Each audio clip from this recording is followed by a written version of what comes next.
Ok, donc la question de l'alliance avec les parents en situation de maltraitance, c'est une question importante pour le travail des professionnels.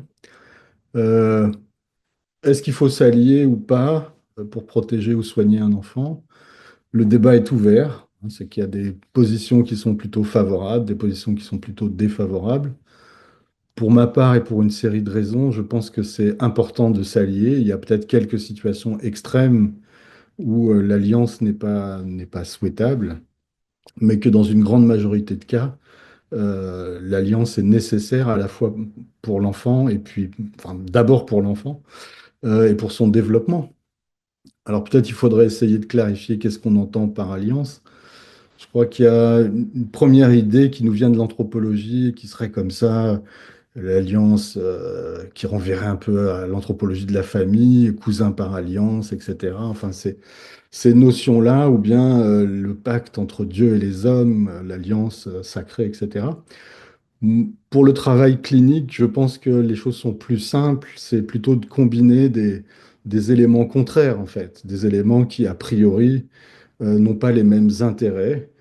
Et la question devient comment est-ce qu'on peut trouver des intérêts communs à partir d'intérêts qui sont divergents? Sur quoi on peut se mettre d'accord pour travailler ensemble?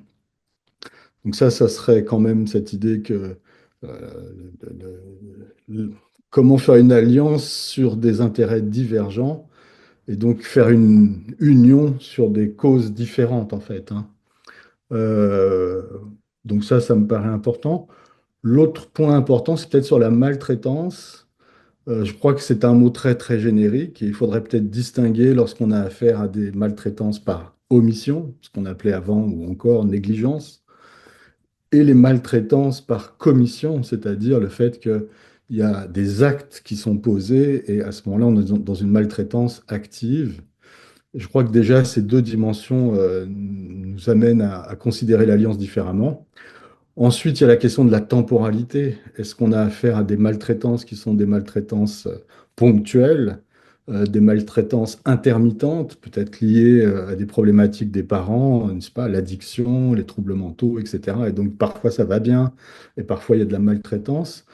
Et puis la maltraitance chronique, c'est-à-dire qui nous indique qu'on a un trouble sévère du lien.